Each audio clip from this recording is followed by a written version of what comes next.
Hello everyone, good morning সবাইকে। কেমন আছো তোমরা সবাই? আশা করি সবাই খুব ভালো আছো, খুব সুস্থ আছো। বুধবার সকাল, একেতে তো সবার এত সর্দি কাশি জ্বর, তারপর শুভমের বাবা 1 কিলো আঙ্গুর ফল নিয়ে এসছে।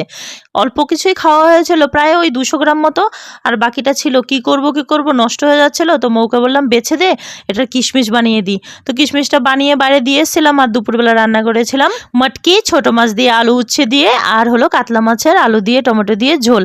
আর ওরা খেয়ে দিয়ে তো চলে গেল টিউশন। তো দুটো পিৎজার বেস নিয়ে এসেছিলাম, তো সেটাই সন্ধ্যাবেলা বাচ্চাদের বানিয়ে দিচ্ছিলাম। তো আমার না আলু উচ্ছে দিয়ে তরকারিটা এতটা ভালো লাগে কি আর বলার মতো। আমার মনে হয় রোজ যদি আমাকে উচ্ছে দেওয়া হয় রোজই মনে হয় ভালো লাগে।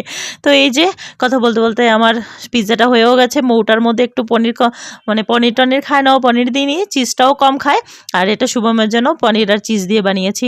তো এদের তো বেশ ভালো লেগেছে। তো চলো আজকে এইটুকুই, আবার কালকে দেখা হবে, টাটা।